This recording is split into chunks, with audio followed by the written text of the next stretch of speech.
Izraeli ka reaguar negativisht ndaj përgjigjes së Hamasit. Të shtunën, pas më shumë se një ditë nga marrja e propozimit, Hamasi dha një përgjigje pa deklaruar qartë nëse e pranon apo refuzon atë. Grupi kërkon ndryshimin e afatit kohor për dorëzimin e pengjeve, përfshirë dhe trupat atyre që nuk janë gjallë, gjithashtu përsëriti kërkesat e tij të përhershme për një ndalim të plotë të luftimeve. Megjithëse përfaqësues të Hamasit deklaruan se kishin dhënë një përgjigje pozitive dhe kishin kërkuar korrigjimin në planin e ndërmjetësit amerikan Steve Witkoff, si Izraeli dhe SBA refuzuan kërkesat e Hamasit. Një rezultat izraelit, duke folur në mënyrë anonime për gazetarët, deklaroi se qeveria e Netanyahut e konsideron përgjigjen e Hamasit në thelb si refuzim.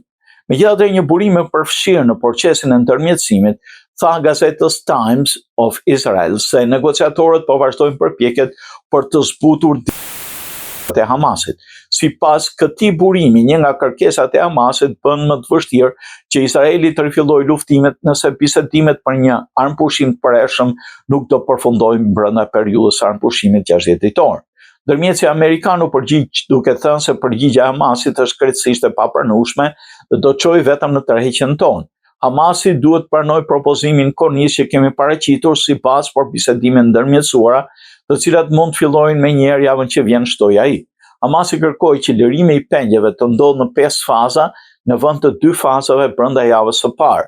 Sipas burimeve të The Times of Israel, Hamasi dëshiron të lirojë 4 pengje të gjalla ditën e parë të armpushimit 60 ditor dhe nga 2 pengje në ditën e 10 dhe të 34 të tjerë ditën e fundit marrëveshjes.